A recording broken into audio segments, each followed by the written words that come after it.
Hello students, 10th पास करने के बाद सबसे बड़ी प्रॉब्लम जो हमारे सामने आती है वो ये होती है कि हम सब्जेक्ट कौन सा चूज़ करें। हम कॉमर्स लें, आर्ट्स लें या साइंस लें। तो इसमें हम कॉमर्स से रिलेटेड बातें करेंगे और ये देखेंगे कि कॉमर्स लेने पर क्या क्या फ़ायदे हमें हो सकते हैं और कॉमर्स लेने के बाद हमारे आगे कौन कौन सी स्ट्रीम्स खुल जाती हैं, कौन कौन से रास्ते हमारे क्लियर हो जाते हैं।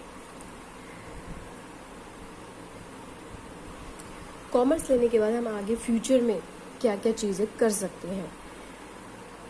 तो कॉमर्स में सबसे पहले तो मैं आपको बता दूं कि आप सीए, जो कि सबसे रिप्यूटेड वर्क है, सीए यानी कि कंपनी अकाउंटेंट आप बन सकते हो, जिसको हम सीए कहते हैं। दूसरा सीएस बन सकते हो आप, कंपनी सेक्रेटरी जिसे कहते हैं। और तीसरा आप कॉस्ट अकाउंटेंट कर सकते हो। कॉस्ट अकाउंटेंट का ऑप्शन रहता है आपके पास। फोर्थ, आप बीबीए कर सकते हो। बीबीए बिजनेस एडमिनिस्ट्रेशन से रिलेटेड ये कोर्स होता है, जिसको आगे हम एक्सटेंड करते हैं तो हम एमबीए कर सकते हैं। यानी कि आपको क्या करना है, 12th के बाद बीबीए ज्वाइन करना है, बीबीए के बाद एमबीए आपका क्लियर हो जाएगा। बीबीए आप बीकॉम के बाद भी कर सकते हो। और हाँ, बीकॉम और बीकॉम करने वाले एमबीए भी करते हैं। यानी कि बीकॉम करने के बाद आप एमबीए डायरेक्ट कर लोगे, आपको बीबीए करने की ज़रूरत नहीं है। और आप अगर बीबीए करते हो तो बीबीए करने के बाद ऑटोमेटिकली आप एमबीए के लिए नेक्स्ट लेवल के लिए पहुंच जाते हो। ठीक है, तो एमबीए बीकॉम वाले भी करते हैं और बीबीए वाले भी। ठीक है, और कौन सी लाइनें हैं जो खुल जाती हैं आपके आगे, वो ये है कि आप बीसीए कर सकते हो। बीसीए ये कंप्यूटर से रिलेटेड होता है।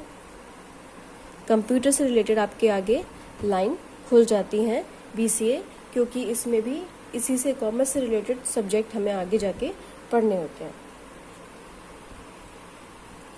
कॉमर्स के बाद वैसे जो हमारी ग्रेजुएशन डिग्री होती है वो बीकॉम होती है। ठीक है, अगर आप सीए, सीएस, अकाउंटेंट में एडमिशन नहीं लेते हो तो it is equivalent to this. Actually it is equivalent to this. अगर आप ये कर लो तो दे आर द सेम। अच्छा, अब बीकॉम करने के बाद हमारे पास कौन सी स्ट्रीम खुल जाती है? एक खुल जाती है हमारे पास टीचिंग लाइन की। अगर आप बीकॉम कर लेते हो और बीकॉम करने के बाद अगर आप एमकॉम कर लेते हो तो आप लेक्चरर बन सकते हो। आप लेक्चरर बन सकते हो। ठीक है, तो टीचिंग लाइन में जाना भी बहुत आसान है। यहाँ पे आपको 2 सब्जेक्ट पढ़ाने होंगे, एक होता है बीएसटी और एक होता है अकाउंट्स। ये 2 सब्जेक्ट्स आपको पढ़ाने होते हैं। आई बात समझ में?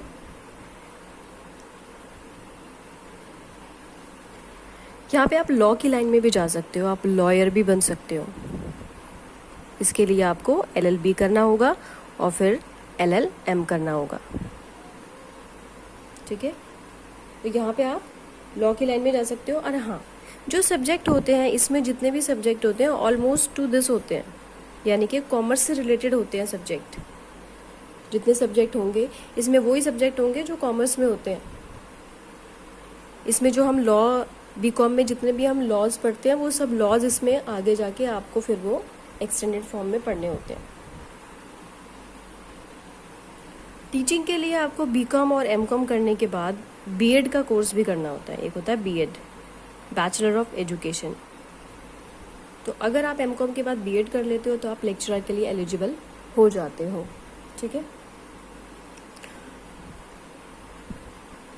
नेक्स्ट इज लॉयर का मैंने आपको बता दिया। एलएलबी कर सकते हो, एलएलएम कर सकते हो। ऑलमोस्ट सब्जेक्ट जो होते हैं सेम होते हैं, तो आपको बड़ी आसानी से ये चीज़ आप अपने एज अ करियर इसको ले सकते हो। इसके अलावा अगर कोई आप कंप्यूटर कोर्स कर लेते हो, कोई कंप्यूटर अगर आप डिप्लोमा कर लेते हो तो आपको रिप्यूटेड कंपनी में जॉब भी मिल सकती है। इसमें जॉब्स के कई सारे ऑप्शंस खुल जाते हैं, क्योंकि कॉमर्स से रिलेटेड कॉमर्स है आपके पास, और कॉमर्स में अगर आपने कंप्यूटर कोर्स अच्छा सा किया हुआ है तो उसमें फिर आपको कहीं पर भी आसानी से जॉब मिल जाती है। इसमें कई सारी लाइनें आपकी खुल जाती हैं। बाकी अगर आपको पूरा कंप्यूटर लाइन में जाना है तो आप BCA करने के बाद BCA कर सकते हो, और BCA करने के बाद फिर MCA कर सकते हो, मास्टर इन कंप्यूटर एप्लीकेशंस। इसमें भी आपको रिप्यूटेड जॉब मिलेगी। This all are reputed jobs in commerce. तो कॉमर्स लेने के बाद इतने सारे रास्ते खुल जाते हैं।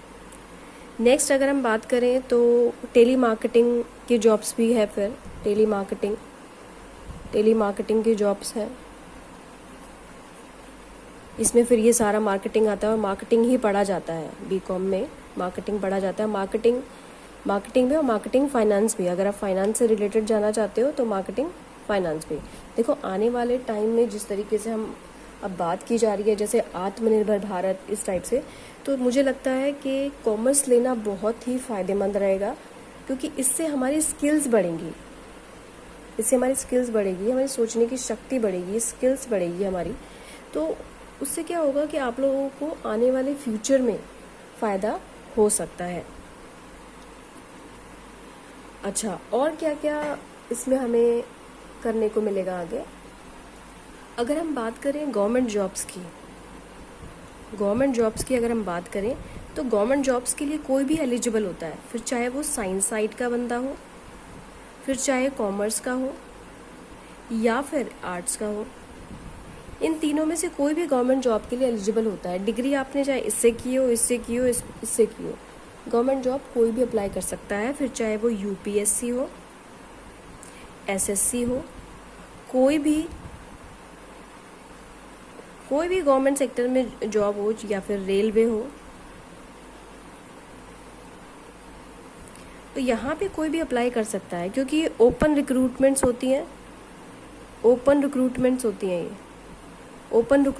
हैं। इसमें कोई भी अप्लाई कर सकता है, कोई भी तैयारी करके इसको क्रैक कर सकता है।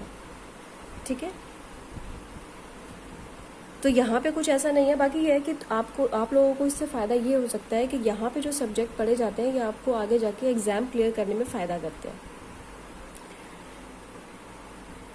हाँ, एक चीज़ और है, अगर आपको बैंकिंग लाइन में जाना हो तो एक बैंकिंग लाइन भी यहाँ पे आपकी खुल जाती है। बैंकिंग जैसे मैंने आपको बताया, फाइनेंस की लाइन में आप जाओगे तो वहाँ पे सारा बैंकिंग पढ़ाया जाता है, और बैंकिंग से रिलेटेड सारी स्टडी यहाँ पे करवाई जाती है अगर आप फाइनेंस में जाते हो। वैसे बैंकिंग लाइन कॉमर्स में एक्टिव हो जाती है, बैंकिंग लाइन इसमें, क्योंकि जो सब्जेक्ट्स हमारे पढ़े जाते हैं वो सारे कॉमर्स से रिलेटेड होते हैं। बैंकिंग में जो भी सब्जेक्ट पढ़े जाते हैं वो कॉमर्स से रिलेटेड होते हैं। तो कॉमर्स लेने से बैंकिंग लाइन आपकी खुल जाती है, फाइनेंस की लाइन आपके लिए खुल जाती है, प्लस मार्केटिंग की लाइन आपके लिए खुल जाती है। ठीक है, जो कि आने वाले टाइम के लिए बहुत ही इम्पॉर्टेंट रोल प्ले करने वाले हैं।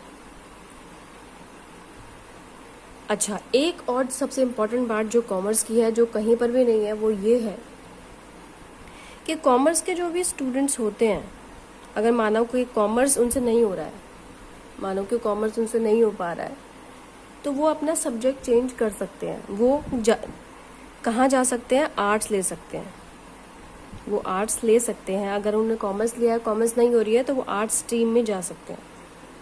लेकिन जो आर्ट्स वाले बच्चे होते हैं वो कॉमर्स स्ट्रीम में नहीं जा सकते। एक जो सबसे इम्पॉर्टेंट जो कैरेक्टरिस्टिक्स है कॉमर्स के बच्चों के लिए, ये बहुत ही प्लस पॉइंट है।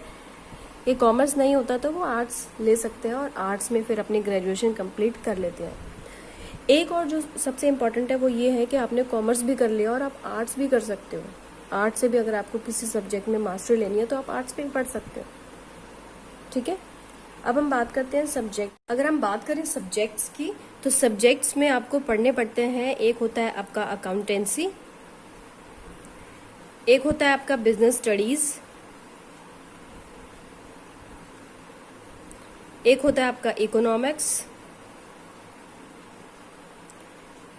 थर्ड वन इज मैथ्स के साथ हिंदी, चॉइस है इसमें, कंप्यूटर्स भी होता है, and fifth one is physical education. Accountancy में आप ये देखते हो कि अकाउंट्स फर्म के, कंपनी के किस तरीके से बनाए जाते हैं, फाइनेंशियल पोजीशन के बारे में पढ़ना, अकाउंट्स क्लोज करना, ये सारी चीज़ें हम अकाउंट्स से रिलेटेड देखते हैं यहाँ पे कंपनी के या फर्म के। बिजनेस स्टडीज़ में बिजनेस के टैक्स सिखाए जाते हैं, बिजनेस क्या होता है, बिजनेस कैसे किया जाता है, बिजनेस के टाइप्स, ये सारी चीज़ें पढ़ी जाती हैं। इकोनॉमिक्स में आप पूरा इंडियन इकॉनमी पढ़ते हो, मैक्रो माइक्रो इकोनॉमिक्स इसमें आके आपको पढ़ाया जाता है। मैथ्स में चॉइस होती है, मैथ्स ले सकते हो या हिंदी ले सकते हो या कंप्यूटर, अगर आपके स्कूल में है कंप्यूटर्स तो आप कंप्यूटर्स में भी चॉइस होती है, मैथ्स के साथ कंप्यूटर और हिंदी की चॉइस होती है। It depend upon your school. तो अगर आप मैथ्स नहीं लेना चाहते हो तो आप हिंदी ले सकते हो। Next one is physical education, ये आपका एडिशनल सब्जेक्ट होता है और इसको भी आपको पढ़ना होता है। तो ये सारे सब्जेक्ट है जो हमें पढ़ने होते हैं। अकाउंटेंसी, बीएसटी और इकोनॉमिक्स, ये तीनों सब्जेक्ट बहुत ही अच्छे सब्जेक्ट हैं। इनसे आपकी नॉलेज पावर बहुत बढ़ती है, बहुत नॉलेजेबल है। कोई भी एग्जाम क्रैक करने के लिए इन तीनों चीज़ों की अगर नॉलेज होती है तो एग्जाम आसानी से क्रैक भी हो जाते हैं। जैसे मैंने कॉम्पिटिटिव एग्जाम्स की बात की तो उसमें इससे रिलेटेड बहुत सारी चीज़ें पूछी जाती हैं, बीएसटी, इकोनॉमिक्स और अकाउंटेंसी से रिलेटेड।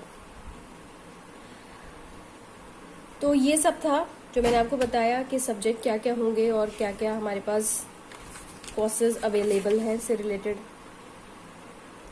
और अंत में अगर मैं बात कहूँ तो आपको जो सब्जेक्ट पसंद हो, आपका जिसमें इंटरेस्ट हो, आपको वही उसी से रिलेटेड आपको आगे स्टडी करना चाहिए, क्योंकि उससे रिलेटेड ही अगर आप करते हो तो आप उसमें बहुत अच्छा करोगे। It depend upon your choice. लेकिन सिर्फ ये सोच के डर जाना कि मेरे नंबर कम है और मैं नहीं कर पाऊंगी, तो आई थिंक ये सोच ठीक नहीं है। ये सोच, नंबर कम आने से अपनी एबिलिटी को, अपनी कैपेबिलिटी को और अपने अंदर की स्किल्स को दबाना अच्छी बात नहीं है। ओके, आशा करती हूँ कि आपके कुछ हद तक डाउट्स क्लियर हुए होंगे, जो भी आपके मन में आकार शंकाएं थी, जो भी परेशानियां थी और जिससे रिलेटेड भी आपको कन्फ्यूजन हो रहा था कि मुझे क्या सब्जेक्ट चूज़ करना चाहिए, क्या सब्जेक्ट नहीं चूज़ करना चाहिए, तो उसमें कुछ हद तक आपके डाउट्स क्लियर हुए होंगे। Thank you very much.